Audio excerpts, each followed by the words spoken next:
Hey guys, কি খবৰ আজি আপোনালোকৰ মাজলৈ এটা নতুন ভিডিও লৈ আহিছো যদি ভিডিওটো চাই ভাল লাগে like comment share and subscribe কৰি দিব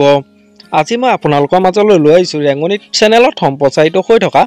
বেহাৰবাৰী আউটপোষ্ট ধাৰাবাহিকখনত এলএম মেডামৰ চৰিত্ৰত অভিনয় কৰা অভিনেত্ৰী গৰাকী প্ৰকৃত পৰিচয় তেওঁ ঘৰ ক'ত তেওঁ কাৰ লগত প্ৰেমৰ সম্পৰ্কত আছে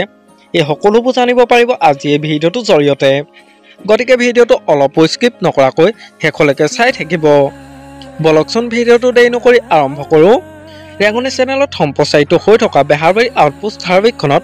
এলএম মেডামৰ চৰিত্ৰত অভিনয় কৰা অভিনেত্ৰী গৰাকী প্ৰকৃত নাম হৈছে অনুষ্কা কাশ্যপ জনপ্ৰিয় অভিনেত্ৰী অনুষ্কা কাশ্যপৰ ঘৰ হ'ল যোৰহাটত জনপ্ৰিয় অভিনেত্ৰী অনুষ্কা কাশ্যপৰ পৰিয়ালৰ বিষয়ে ক'বলৈ গ'লে তেওঁৰ পৰিয়ালত মাক দেউতাক আৰু এগৰাকী ভনীয়েক আছে জনপ্ৰিয় অভিনেত্ৰী অনুষ্কা কাশ্যপৰ শিক্ষাগত অৰ্হতাৰ বিষয়ে ক'বলৈ গ'লে তেওঁ শিক্ষাগত অৰ্হতা হৈছে তেওঁ ডিগ্ৰী কমপ্লিট কৰিছে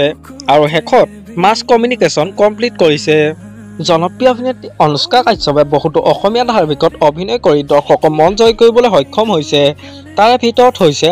অংগীকাৰ বাউলী ফাগুন আৰু বৰ্তমান ৰেংগনি চেনেলত সম্প্ৰচাৰিত হৈ থকা বেহাৰবাৰী আউটপোষ্ট ধাৰাবাহিকখনত এলএম মেডামৰ চৰিত্ৰত অভিনয় কৰি দৰ্শকৰ মন জয় কৰিবলৈ সক্ষম হৈছে আপোনালোকে বাৰু বেহাৰবাৰী আউটপোষ্ট ধাৰাবাহিকখনত এলএম মেডামৰ অভিনয় চাই কেনেকুৱা পাইছে মোক এটা কমেণ্ট কৰি জনাবচোন আমাৰ আজি ভিডিওটো আছিল ইমানেই যদি ভিডিওটো চাই ভাল লাগিলে যিমান পাৰে শ্বেয়াৰ কৰি দিব আৰু নতুনকৈ চেনেলটো কোনোবা আহিছে যদি সাবস্ক্ৰাইব কৰি ল'ব আজিলৈ বাই বাই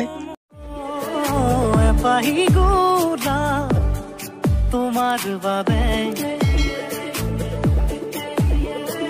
হৃদয়তে ৰাখিছো গোপনে ও